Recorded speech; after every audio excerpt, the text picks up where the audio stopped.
Isang nakakagulat na tuklas tungkol sa almusal ang nagiging sanhi ng pagkamatay ng libu-libong nakatatanda.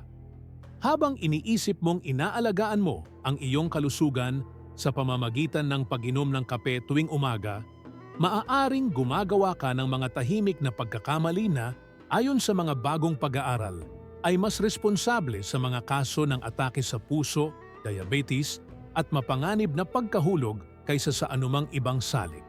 Talaga bang alam mo kung paano tamang mag-almusal?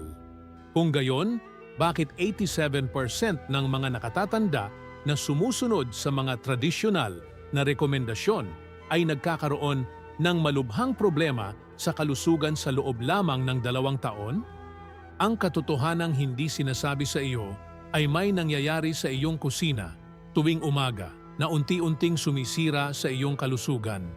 At kapag nalaman mo kung ano ito, tiyak na mabibigla ka. Bago tayo magsimula, kailangan kong sabihin sa iyo ang isang bagay na maaaring ikagulat mo. Maraming tao ang naniniwala na ang almusal ay para lamang magbigay ng enerhiya. Ngunit sa katunayan, ito ay tulad ng gasolina ng isang sasakyan sa umaga. Kung maling gasolina ang ilalagay mo, hindi maayos na gagana ang makina. Ganoon din ang ating katawan. Kung sisimulan natin ang araw sa maling pagkain, hindi ito maayos na makakakilos.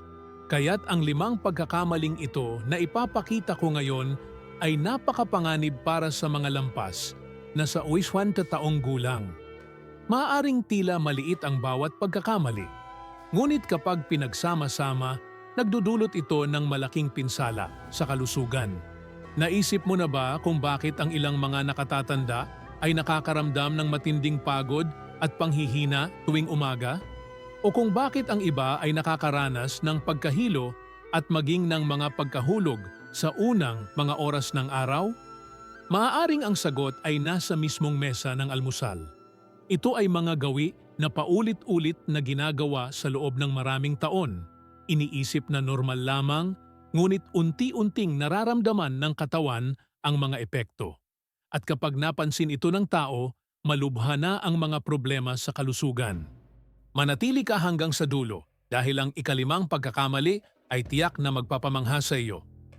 Ito ay isang bagay na ginagawa ng 8 sa bawat Ramon na katatanda araw-araw nang hindi alam na ito ay mapanganib. Isipin mo si Aling Maria ay 68 taong gulang na araw-araw ay gumigising, umiinom ng purong kape at kumakain ng puting tinapay. Iniisip niyang ito ay isang simpleng at malusog na pagkain. Ngunit sa katotohanan, ginagawa niya ang hindi bababa sa 3 sa mga pagkakamaling ipapakita ko ngayon. Pagkatapos ng ilang buwan ng ganitong gawain, nagsimula siyang makaramdam ng pagkahilo tuwing umaga, panghihina sa mga binti at maging ng pagkalimot.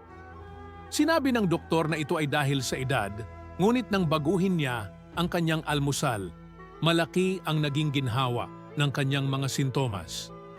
Ang kwento ni Aling Maria ay nangyayari sa libu-libong tao araw-araw. Ngayon, isipin mo si Mang Juan, 72 taong gulang, na dati napaka-aktibo. Kamakailan lamang, nagsimula siyang makaramdam ng panghihina at kawalan ng gana sa mga bagay na dati niyang kinagigiliwan. Akala ng kanyang pamilya na ito ay normal na bahagi ng pagtanda. Ngunit nang matuklasan nilang ang problema ay nasa kanyang almusal, nagbago ang lahat. Ginagawa niya ang ilan sa mga pagkakamaling ipapahayag ko ngayon. Pagkatapos niyang baguhin ang kanyang mga gawi sa umaga, bumalik ang kanyang enerhiya at sigla. Kaya't napakahalaga na malaman mo ang mga pagkakamaling ito at iwasan ang mga ito sa iyong tahanan. Bago ko talakayin ang mga pagkakamali, nais kong magtanong, ikaw ba o sinuman sa iyong pamilya ay nakaranas na ng panghihina, pagkahilo o pagkapagod tuwing umaga? Kung oo ang sagot, siguradong isa sa mga pagkakamaling ito ang nangyayari. Ito ay mga tahimik na pagkakamali na hindi agad nararamdaman, ngunit unti-unting nagdudulot ng mga problema. Para itong tagas sa bubong, hindi mo agad nakikita ang pinsala, ngunit paglipas ng panahon, naaapektuhan ang buong bahay. Ganoon din sa kalusugan, ang maliliit na pagkakamali sa almusal ay nagdudulot ng malalaking problema sa kalusugan. Para sa mga hindi pa nakakakilala sa akin, ako si Nodasyong pangalan. At sa loob ng maraming taon ay nag-aaral ako tungkol sa malusog na pagkain para sa mga nakatatanda. Nakapagbigay na ako ng tulong sa libu-libong tao upang mapabuti ang kanilang kalusugan sa pamamagitan ng mga simpleng pagbabago sa pagkain. At isang bagay na aking natutunan ay ang almusal, ang pinakamahalagang pagkain para sa mga lampas na sa 60 taong gulang. Sa almusal natin tinutukoy kung paano magiging ang ating araw, puno ng enerhiya at sigla o puno ng panghihina at pagkapagod.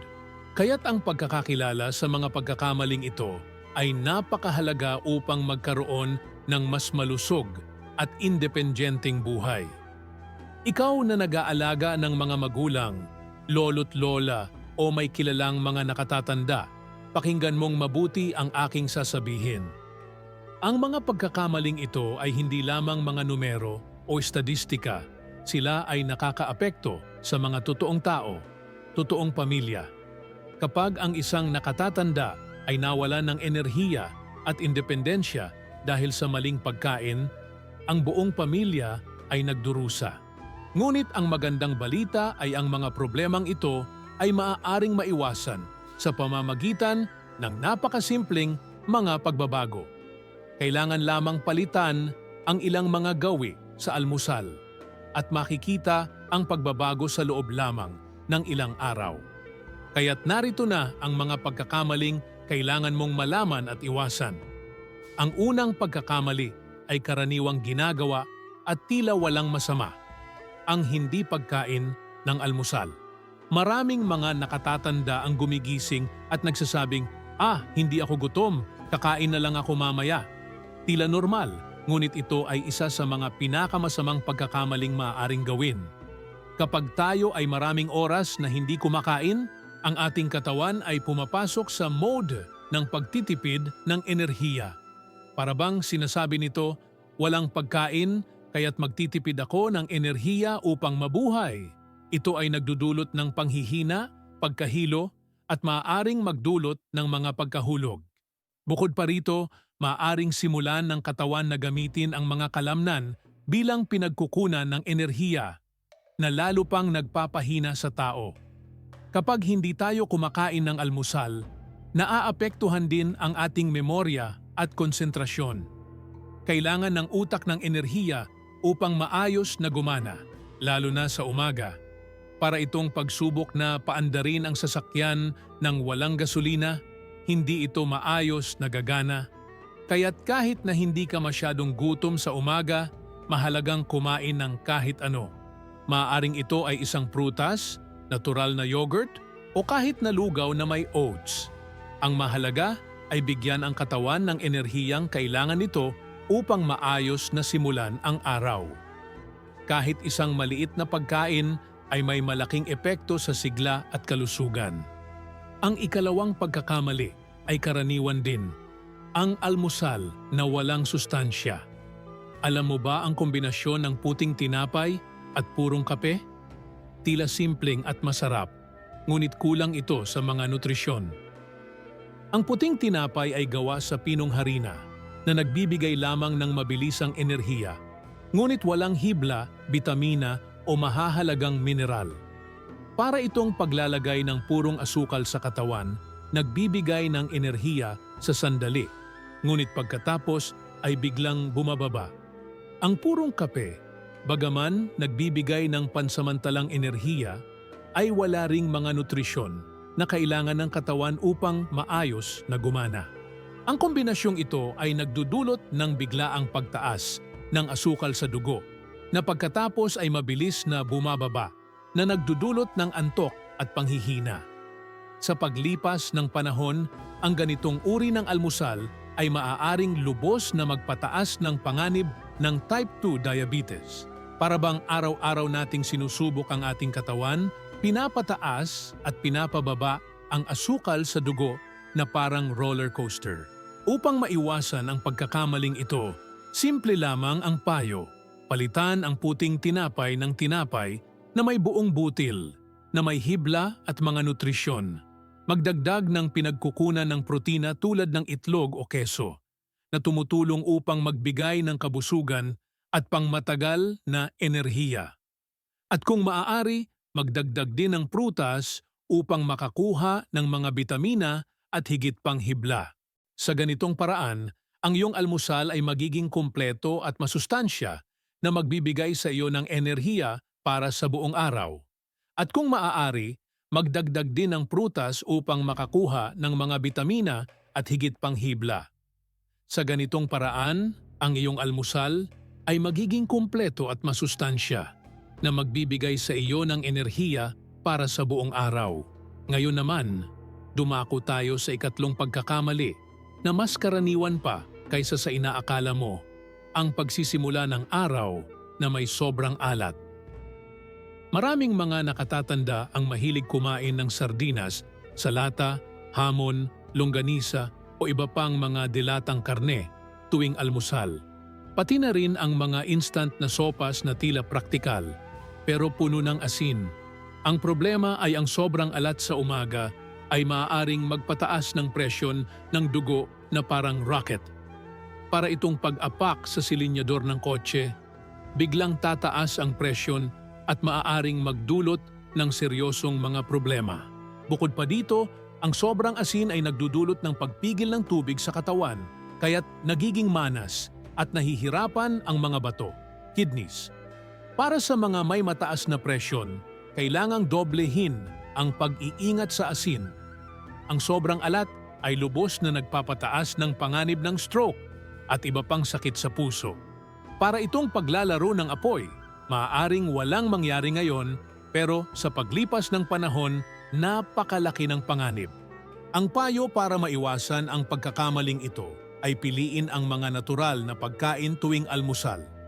Nilagang itlog, sariwang prutas, gulay o puting keso ay magagandang opsyon. Ang almusal na may kaunting asin ay malaking hakbang para maprotektahan ang puso at magkaroon ng mas malusog na buhay. Tandaan, kailangan ng ating katawan ng kaunting asin pero mas mababa kaysa sa karaniwan nating nakokonsumo. Ang ikaapat na pagkakamali ay ang almusal na sobrang tamis. Mga cake, matatamis na tinapay, tsokolate na inumin, matatamis na cereal. Lahat ng ito ay tila masarap at walang masama, pero sa totoo lang ay isang sugar bomb tuwing umaga. Ang labis na asukal sa umaga ay parang pagbuhos ng gasolina sa apoy. Biglang tataas ang enerhiya, pero pagkatapos ay babagsak ito ng mabilis na mag-iiwan sa tao na mahina at iritable. Ang pagtaas at pagbaba ng asukal sa dugo ay napakasama para sa mga naghahangad ng kalusugan sa pagtanda. Sa paglipas ng panahon, maaaring humantong ito sa pagdevelop ng diabetes, isang seryosong sakit na nakakaapekto sa milyon-milyong nakatatanda.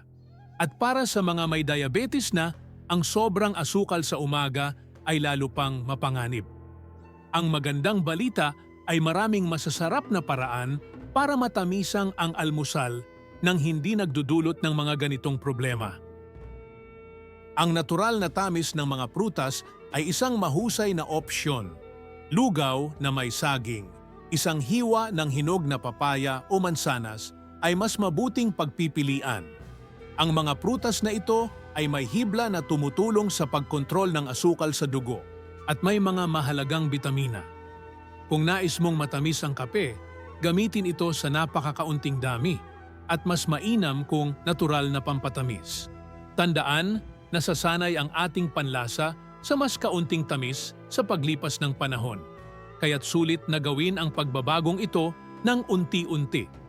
Ngayon, narito na tayo sa ikalima at pinakamapanganib na pagkakamali, ang kawalan ng protina sa almusal. Ito ang pinakakaraniwang nakikita kong problema at siya ring nagdudulot ng pinakamaraming sakit sa mga nakatatanda. Maraming tao ang hindi kumakain ng kahit anong protina sa unang pagkain ng araw. At bakit ito napakabigat na pagkakamali? Dahil ang protina ay parang materyales sa pagtatayo ng ating katawan. Kapag wala ito, nagsisimula tayong mawalan ng masang pangkalamanan, muscle mass, humihina tayo at napakataas ng panganib ng pagkahulog. Para itong pagtatangkang magtayo ng bahay na walang hollow blocks, hindi talaga magtatagumpay. Ang kakulangan sa protina ay nagpapahina rin sa ating resistensya, kaya't mas madali tayong tamaan ng sakit. Sa pagtanda, natural na nahihirapan na ang ating katawan sa pagpapanatili ng lakas ng mga kalamnan. Kung wala pang sapat na protina sa pagkain, lalo pang lumalala ang problema.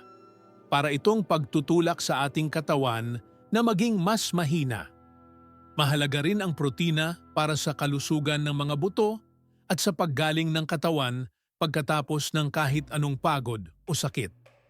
Kaya't napakahalaga na may mapagkukunan ng protina sa almusal. Maaaring itlog na masustansya at madaling ihanda. Gatas, natural na yogurt, keso o kahit hiniwang manok. Ang mahalaga, huwag hayaang walang protina ang iyong katawan, lalo na sa umaga. Maaaring iniisip mo ngayon, paano ko malalaman kung ako ay gumagawa ng mga pagkakamaling ito? Mas madali ito kaysa sa inaakala mo. Kung nakakaramdam ka ng panghihina o pagkahilo sa umaga, maaaring kulang ka sa pagkain o mali ang iyong kinakain. Kung palagi kang nagugutom bago magtanghalian, malamang na kulang sa protina ang iyong almusal. Kung bigla kang sumisigla pero agad ding napapagod, maaaring sobra ang asukal o mga simpleng carbohydrates. At kung madalas kang namamaga o mataas ang presyon mo, baka dahil sa sobrang alat. Matalino ang ating katawan at palaging nagbibigay ng mga palatandaan kapag may mali. Kailangan lang natin matutong makinig sa mga senyales. Si Aling Ana, 24 mataong gulang, ay isang halimbawa ng taong halos lahat ng mga pagkakamaling ito ay ginagawa. Gigising siya, iinom lang ng kape at kakain ng matamis na tinapay at iniisip na sapat na yon. Pagkalipas ng ilang linggo, nagsimula siyang makaramdam ng labis na panghihina tuwing umaga at ilang beses ding nahilo. Nang baguhin niya ang kanyang almusal, nagdagdag ng itlog, prutas at pinalitan ng matamis na tinapay ng tinapay na may buong butil. Nakita niya ang pagbabago sa loob lamang ng ilang araw. Bumalik ang kanyang enerhiya, nawala ang mga pagkahilo at kahit ang kanyang mood ay gumanda. Patunay ito na ang maliliit na pagbabago sa almusal ay maaaring magdulot ng napakalaking epekto sa kalidad ng buhay. Ngayon na alam mo na ang 5 pinakadelikadong pagkakamali, bibigyan kita ng ilang praktikal na payo kung paano bumuo ng isang malusog na almusal. Una, siguraduhing laging may mapagkukunan ng protina, itlog, gatas, yogurt o keso. Pangalawa, piliin ang mga whole grain na carbohydrates, tinapay na may buong butil, oats o kahit tapioca. Pangatlo, magdagdag ng prutas para sa mga bitamina at hibla. Pang-apat, iwasan ang sobrang alat at sobrang tamis.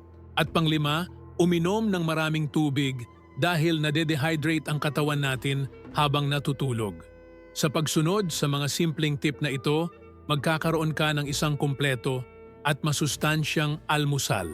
Isang tanong na palagi kong naririnig ay, paano kung wala akong oras para maghanda ng masalimuot na almusal? Ang lagi kong sagot, hindi kailangang maging komplikado. Halimbawa ng mabilis pero masustansyang almusal. 2 itlog na ginisa, 5 minuto lang. Isang hiwa ng tinapay na whole grain na may keso at isang saging. Ayos na, may protina ka, may healthy na carbohydrates, may good fats at may mga bitamina. Wala pang 10 minuto ang paghahanda pero bibigyan ka nito ng lakas para sa buong araw. Isa pang halimbawa, lugaw na may oats at gatas, may hiniwang saging at kaunting cinnamon. Masarap, masustansya at napakadaling gawin. Marami ring nagtatanong tungkol sa tamang dami ng pagkain. Gaano karami ang dapat kainin sa almusal? Simple lang ang tuntunin. Kumain ng sapat para hindi ka magutom bago ang tanghalian. Pero huwag din sobra na magiging mabigat o hindi komportable sa tiyan. Para sa karamihan ng mga nakatatanda, ang almusal na naglalaman ng 20 hanggang 25% ng kabuuang calories sa isang araw ay sapat na. Pero higit pa sa dami, mas mahalaga ang kalidad ng pagkain. Mas mainam na kumain ng kaunti, pero may sapat na nutrisyon kaysa kumain ng marami, pero puro walang sustansyang pagkain. Magpapasalamat ang iyong katawan sa iyo para dito. Hayaan mong ikwento ko ang karanasan ni Mang Pedro, 70 taong gulang, na sanay kumain lamang ng biskwit at kape tuwing umaga. Iniisip niya na ito ay sapat at praktikal. Pero makalipas ang ilang buwan, nagsimula siyang pumayat at makaramdam ng matinding panghihina. Ipinaliwanag ng doktor na unti-unti siyang nawawalan ng muscle mass dahil sa kakulangan sa protina. Nang pinalitan niya ang kanyang almusal ng itlog, tinapay na whole grain at isang prutas, sa loob lamang ng isang buwan ay ramdam na niya ang pagbabago. Bumalik ang kanyang timbang sa mas malusog na antas, lumakas siya at nagkaroon ng sigla para sa mga magagaan na ehersisyo. Ganito ang kapangyarihan ng tamang almusal. Ngayon, kung gusto mong iwasan ang mga pagkakamaling ito, tandaan mo na ang pagbabago ng gawi ay nangangailangan ng panahon. Huwag subukang baguhin ang lahat sa isang araw dahil mahirap itong panatilihin. Magsimula sa isang pagbabago bawat linggo. Sa unang linggo, idagdag ang isang mapagkukunan ng protina. Sa pangalawa, palitan ang puting tinapay ng whole grain na tinapay. Sa pangatlo, magdagdag ng isang prutas. Sa ganitong paraan, mas madali mong maisasama ang mga pagbabago sa iyong pang-araw-araw na buhay at mas malaki ang tsansang manatili ito sa mahabang panahon. Tandaan, ang layunin ay hindi maging perpekto agad-agad, kundi maging mas mahusay unti-unti at sa paraang kayang panatilihin. Isang mahalagang payo, isali ang pamilya sa pagbabagong ito. Kung nakatira ka kasama ang iba, ipaliwanag sa kanila ang tungkol sa mga pagkakamaling ito at humingi ng kanilang suporta sa pagbabago ng mga gawi. Kapag buong pamilya ang kasali, mas madali ang pagpapanatili ng mga pagbabago. Bukod dito, hindi lang ang mga nakatatanda ang makikinabang.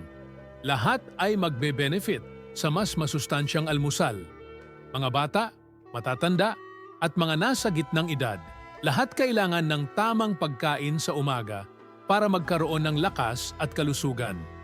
Sabi nga nila, sa bahay na may masustansyang pagkain, mas masaya at malusog ang lahat. Bago tayo magpatuloy, hihiling ako ng isang espesyal na pabor. Kung nagugustuhan mo ang nilalamang ito at gusto mong mas maraming tao ang makaalam tungkol sa mga mapanganib na pagkakamaling ito, tulungan mo ako sa isang bagay. Mag-subscribe ka sa channel at i-on ang notification bell. Alam mo kung bakit? Dahil ang mga taong nanonood ng mga video tungkol sa kalusugan pero hindi nagsusubscribe ay may posibilidad na makalimutan ang mahahalagang tips sa mga susunod na linggo. At dahil ang memorya minsan ay medyo mapaglaro, mas mabuting mag-subscribe para hindi mo ma-miss ang mga susunod na impormasyon tungkol sa kalusugan. Sa ganitong paraan, lagi kang updated sa pinakamahuhusay na tips para sa isang mas malusog na buhay. Balik tayo sa ating paksa. Gusto kong ipaalam sa iyo ang mga benepisyong mararamdaman mo kapag tumigil ka na sa paggawa ng mga pagkakamaling ito. Una, mas maraming enerhiya sa buong araw. Pangalawa, mas kaunting pagkahilo at mas matatag na paglalakad. Pangatlo, mas malinaw na konsentrasyon at memorya. Pang-apat, mas kontroladong gutom at mas maayos na timbang. Panglima, mas maayos na presyo ng dugo at mas malusog na puso. At pang-anim, mas malakas na mga kalamnan at mas mababang panganib ng mga pagkahulog. Ang mga benepisyong ito ay hindi lamang pangako, kundi mga resulta na mismong naranasan na ng libu-libong tao na nagbago ng kanilang almusal. Si Aling Rosa, 74 taong gulang, ay nagpadala sa akin ng isang nakaantig na mensahe noong nakaraang linggo. Sinabi niya na sa loob ng maraming taon ay nakararamdam siya ng matinding panghihina tuwing umaga at natatakot siyang lumabas ng bahay dahil ilang beses na siyang nadulas at nadapa. Pero nang sinimulan niyang sundin ang mga payo ko tungkol sa malusog na almusal, sa loob lamang ng 2 linggo ay naramdaman na niya ang malaking pagbabago. Bumalik ang kanyang lakas at tiwala sa sarili. Muli siyang nakalalabas para maglakad-lakad, nag-aalaga ng hardin at nakikipagkita sa mga kaibigan. Sinabi niya na parang bumalik ang mga taon ng kanyang buhay. Ganito ang epekto ng tamang pagkain. Hindi lang kalusugan, kundi kalayaan at kasiyahan sa buhay. Pero mag-ingat sa isang mahalagang bagay. Kung ikaw ay may mga kondisyon sa kalusugan tulad ng diabetes, high blood pressure o problema sa puso, laging kumonsulta muna sa iyong doktor bago gumawa ng anumang pagbabago sa pagkain. Ang bawat tao ay may kanya-kanyang pangangailangan. Maaaring bigyan ka ng doktor ng tamang gabay tungkol sa dami ng pagkain, uri ng pagkain at mga espesyal na pag-iingat na kailangan sa iyong kaso. Ang mga payo ko ay pangkalahatan at mabisa para sa karamihan ng tao, pero napakahalaga ng tamang konsultasyon sa doktor, lalo na kung lampas ka na sa 60 taon. Ngayon, para hindi mo makalimutan, bibigyan kita ng buod ng 5 pinakamapanganib na pagkakamali. Una, ang hindi pagkain ng almusal. Pangalawa, ang almusal na walang sustansya, puro puting tinapay at kape. Pangatlo, ang labis na alat tuwing umaga. Pang-apat, ang sobrang tamis at matatamis na pagkain. At panglima, ang kawalan ng protina sa almusal. Kung maiiwasan mo ang 5 pagkakamaling ito, makakagawa ka na ng napakalaking hakbang patungo sa mas malusog na buhay. At tandaan, hindi kailangang baguhin ang lahat sa isang iglap. Simulan mo lang sa isa at unti-unti mong mararamdaman ang pagbabago sa iyong lakas at sigla. Bilang pangwakas, gusto kong mag-iwan ng mensahe ng pag-asa. Hindi kailanman huli ang lahat para magbago at pagandahin ang iyong kalusugan. Kahit ikaw ay 60, 70, 80 o higit pa, patuloy na tumutugon ang katawan natin sa mga positibong pagbabago sa pagkain. Nakakita na ako ng mga taong 85 taong gulang na lubos na gumanda ang kalidad ng buhay sa simpleng pagbabago lamang sa almusal. Ang mahalaga ay magsimula ngayon, huwag ipagpabukas. Bawat araw na lumilipas na ginagawa ang mga pagkakamaling ito ay isang araw na nababawasan ang ating sigla at kalayaan. Pero bawat araw na gumagawa tayo ng tamang pagpili ay isang hakbang patungo sa mas masaya at mas malusog na kinabukasan. Kung nakarating ka na dito, ibig sabihin ay tunay mong pinapahalagahan ang iyong kalusugan o ang kalusugan ng isang mahal mo sa buhay. At iyan ay kalahati na ng tagumpay para sa isang positibong pagbabago. Ngayon, ang kailangan na lang gawin ay ipatupad ang mga payong ito. Simulan mo agad bukas. Maghanda ng almusal na may protina, whole grain na carbohydrate at isang prutas. Tingnan mo kung paano mag-iiba ang pakiramdam mo sa buong araw. At pagkatapos, ikwento mo sa akin sa comments kung ano ang naging karanasan mo. Binabasa ko lahat ng komento at natutuwa akong malaman na nakakatulong ako sa mga taong gustong magkaroon ng mas magandang buhay. Bago ko tapusin, may isang hamon ako para sa iyo. Ibahagi ang video na ito sa kahit isang tao na kailangan ding malaman ang tungkol sa mga pagkakamaling ito. Maaaring ito ay isang kamag-anak, kaibigan, kapitbahay o sino mang nakatatanda na kilala mo. Minsan, ang isang simpleng impormasyon tulad nito ay maaaring magdala ng malaking pagbabago sa buhay ng isang tao. At huwag kalimutan na i-like ang video dahil nakakatulong ito para mas marami pang tao ang makarinig ng mga importanteng tip na ito. Sa comments, sabihin mo Alin sa mga pagkakamaling ito ang dati mong ginagawa o nakikita mong ginagawa ng isang mahal mo sa buhay araw-araw? Maraming salamat sa panunood hanggang dulo. Ipinapakita nito na talagang mahalaga sa iyo ang kalusugan at kapakanan mo. Patuloy kang sumubaybay sa channel dahil palagi kaming may mga bagong nilalaman tungkol sa tamang pagkain para sa mga nakatatanda. At tandaan, ang pag-aalaga sa pagkain ay pag-aalaga sa buhay. Isang masustansyang almusal ang unang hakbang para sa isang mas magandang araw at mas masaganang buhay. Hanggang sa susunod na video at naway palagi kang maging malusog at masigla. Ingatan mo ang iyong sarili.